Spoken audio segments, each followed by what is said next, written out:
Hello दोस्तों, नमस्कार। Revision classes में आपका स्वागत है। आज हम अपने पॉलिटी के एक जो छोटा सा टॉपिक है, भारत की जो अनुसूचियां हैं, संविधान की अनुसूचियां, उनके बारे में पढ़ेंगे। सबसे पहली अनुसूची है जिसमें हमारे राज्य और केंद्र शासित प्रदेशों के बारे में बताया गया है। इसमें जो हमारा राज्य और केंद्र शासित प्रदेश है, उनकी सीमाएं, उनके नाम, उनका जितना भी एरिया है वो उन सब के बारे में हमारी प्रथम अनुसूची में लिखा गया है।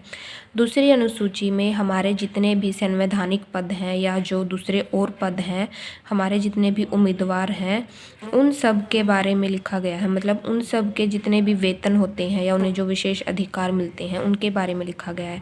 जैसे राष्ट्रपति के कितनी सैलरी मिलेगी, कितने उनके अधिकार होंगे, क्या क्या उनको मिलेगा, कितने भत्ते मिलेंगे, ये सारी चीज़ें। राज्यपाल के जो होते हैं, हर एक राज्य का राज्यपाल होता है। लोकसभा के अध्यक्ष होते हैं, उपाध्यक्ष होते हैं। राज्यसभा के सभापति और उपसभापति होते हैं। सर्वोच्च न्यायालय के न्यायाधीश होते हैं, उच्च न्यायालय के न्यायाधीश। तीसरी अनुसूची में उम्मीदवार होते हैं, उनके जो शपथ लेते हैं, वो कोई भी संवैधानिक पद धारण करने से पहले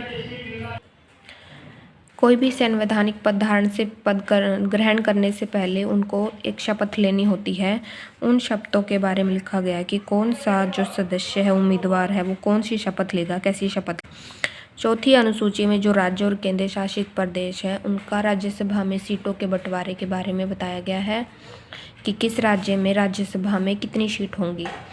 पांचवी अनुसूची में जो अनुसूचित जाति और जनजातीय क्षेत्र हैं, उनके प्रशासन और नियंत्रण के बारे में बताया गया है। छठी अनुसूची में हमारे जो 4 राज्य हैं, असम, मेघालय, त्रिपुरा और मिजोरम, इनमें जो जनजातीय क्षेत्र हैं, उनके प्रशासन के बारे में बताया गया है। और 7वीं अनुसूची में हमारी 3 सूचियां होती हैं, संघ सूची, राज्य सूची और समवर्ती सूची। और इन तीनों सूचियों में कुछ विषय लिखे गए हैं कि कौन जो संघ राज्य है या संघ है या राज्य है, या जो दोनों ऐसे विषय हैं कि कौन किन किन विषयों पर कौन से कानून बना सकता है। जैसे हमारे रेलवे का हो गया, बैंकों का हो गया, या फिर रोड का हो गया, ये सारे जो विषय होते हैं, इन पर जो है हमारी केंद्र सरकार ही कानून बना सकती है।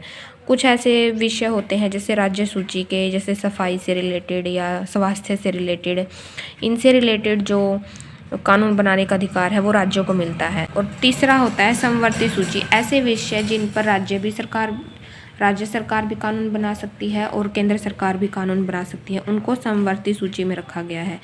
संघ सूची में जो है 92 विषय थे जब हमारा संविधान बना था तब, लेकिन अब 100 विषय हैं। राज्य सूची में मूल रूप से तो 66 थे, मतलब जब संविधान बना था तब 66 विषय थे, और अब जो है वो 61 हैं। समवर्ती सूची में पहले 42 थे, अब 52 है। जो राज्य सूची के ये 5 विषय कम हुए हैं, इन्हीं विषयों को राज्य सूची से हटाकर समवर्ती सूची में डाला गया था। और जो कुछ ऐसे विषय हैं जो हमारे अभी तक संज्ञान में नहीं आए हैं, जैसे जब हमारा संविधान बना था तो उस टाइम पे संचार से रिलेटेड कोई भी कानून नहीं था, ना किसी ने सोचा था कि संचार या नेटवर्क से रिलेटेड कोई ऐसा विषय भी आएगा। तो जो ऐसे विषय जो तीनों सूचियों में नहीं होती हैं, उनको अवशिष्ट विषय बोलते हैं, और वो जो है जो संघ सरकार है उसके अधिकार में रखे गए हैं कि संघ सरकार ही उन पर जो है कानून बना सकती है। 8वीं अनुसूची में हमारी भारत के संविधान में जितनी भी भाषाएं हैं उनके बारे में लिखा गया है कि जो मान्यता प्राप्त हैं, मतलब एक बड़ी जनसंख्या के द्वारा उनको बोला जाता है, लिखा जाता है, पढ़ा जाता है। ये भाषाएं संविधान में मूल रूप से 14 थी, लेकिन अब 22 हो गई हैं। समय समय पर इनमें जो है संशोधन किए गए हैं। जैसे ये स्टार्टिंग में जो 14 भाषाएं थी वो थी असमिया, बंगला, बोडो, डोगरी, गुजराती, हिंदी, कन्नड़, कश्मीरी, कोंकणी, मैथिली, मलयालम, मणिपुरी, मराठी, नेपाली, उड़िया, पंजाबी, संस्कृत, संथाली, सिंधी, तेलुगु, तमिल और उर्दू। ये सारी जो भाषाएं हैं, इन सारी भाषाओं को जो है संविधान में मूल रूप से जो है शामिल किया गया था। लेकिन जो सिंधी भाषा है उसको 1967 के 21वें संविधान संशोधन द्वारा जोड़ा गया था। और कोंकणी, मणिपुरी और नेपाली, इन 3 1992 में 71वें संविधान संशोधन द्वारा जोड़ा गया था और बोडो, डोगरी, मैथिली और संथाली को 2003 में 92वें संविधान संशोधन अधिनियम द्वारा जोड़ा गया था और 2001 में जो है उड़िया का नाम बदलकर ओडिया कर दिया गया था। 9वीं अनुसूची जो है वो जवाहरलाल नेहरू के कार्यकाल में जोड़ी गई थी 1951 में। 1951 में जो पहला संशोधन हुआ था उसी संशोधन के द्वारा इसको हमारे संविधान में शामिल किया गया था और इसमें जो है हमारे भूमि सुधार और जमींदारी प्रणाली से रिलेटेड जितने भी कानून हैं उनको सम्मिलित किया गया है। 10वीं अनुसूची जो है वो दल बदल से रिलेटेड है कि जो इससे रिलेटेड एक आया था ना, आया राम गया राम वाला जो स्लोगन था, मतलब कि कभी वो कोई नेता उसमें चला गया, कभी उस पार्टी में चला गया, कभी उस पार्टी में चला गया, तो उसको बंद करने के लिए 10वीं अनुसूची जो है दल बदल के नाम से 52वें संविधान संशोधन अधिनियम 1985 द्वारा राजीव गांधी के कार्यकाल में इसको जोड़ा गया था और इसमें जो है दल परिवर्तन रोधी कानून भी इसको कहा जाता है। 11वीं अनुसूची जो है पंचायतों की शक्तियाँ, प्राधिकार और जिम्मेदारियों से रिलेटेड है। इसमें 29 विषय हैं और इस अनुसूची को 73वें संविधान संशोधन अधिनियम 1992 द्वारा PV नरसिम्हा राव की सरकार में जोड़ा गया था।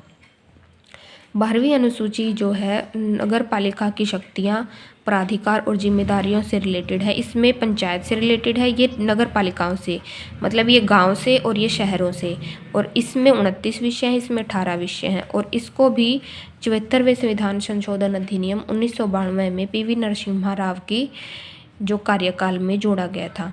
ये हमारी जो लास्ट वाले 4 अनुसूचियां हैं ये ज़्यादा इम्पोर्टेंट हो जाती हैं क्योंकि ये बाद में जोड़ी गई हैं। मूल संविधान में ये चारों अनुसूचियां नहीं थी। मूल संविधान में सिर्फ 8 ही अनुसूचियां थी जो 1950 में लागू हुआ था। फिर इनको समय समय पर इसी टाइम में इन्हीं सरकारों में इनको जोड़ा गया संविधान संशोधन करके।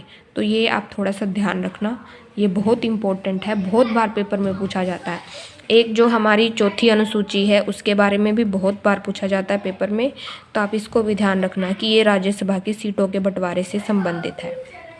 Thank you.